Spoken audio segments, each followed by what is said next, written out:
So here we have the Kia Venga 1.62 automatic on a 64 plate. I'm going to start off by showing you around the outside of the car, and then we'll hop in and run through some controls on the inside. But from the outside you can see that it's a 5-door car with alloy wheels. Let's start off inside the boot and then work our way around the rest of the car from there. So as we approach the back of the car, you'll see we've got reversing sensors, plenty of boot space as well, along with that 60/40 split folding rear seat. And then underneath this tray section, even more space should you need it. So we're just going to work our way back round to the front of the car and then we'll hop in and run through those controls. But now that we've done a full circle of the car, you can see that it's in lovely condition the whole way round. Just briefly before we climb in, I think it's well worth seeing the interior from this exterior point of view. These seats are as good as new. There's plenty to run through on the dashboard as well, so let's hop in and we'll do that now. Now that we're inside the car, we're going to start with the dials. On the left hand side we have the rev counter, we have the speedometer in the middle and the fuel gauge on the right hand side.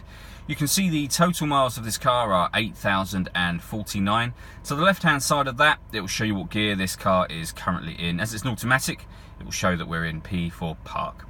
If we back out to the steering wheel, on the left hand side we have stereo controls, which are continued over on the right hand side there, and we have the ability to answer and end phone calls as well. Over in the middle we've got the main stereo unit for the car, so you can see the CD player at the top of that. FM AM radio. CD player is activated by pushing that button. We also have an auxiliary and USB input as well, so plenty of ways to listen to your music in this car as well. Below that we've got the air conditioning.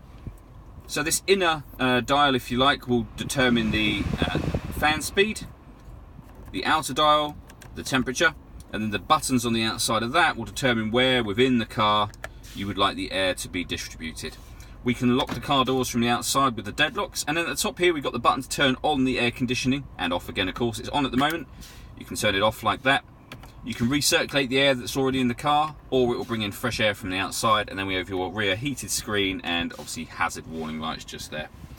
Below that section we have a 12-volt charging socket, the USB input and the auxiliary input, and then the fully automatic gearbox. All that leaves me to say is thank you for taking the time to watch this video. If you'd like to come and see the car in person and have a test drive, please feel free to call any of our MJA sites. We'd love to hear from you soon.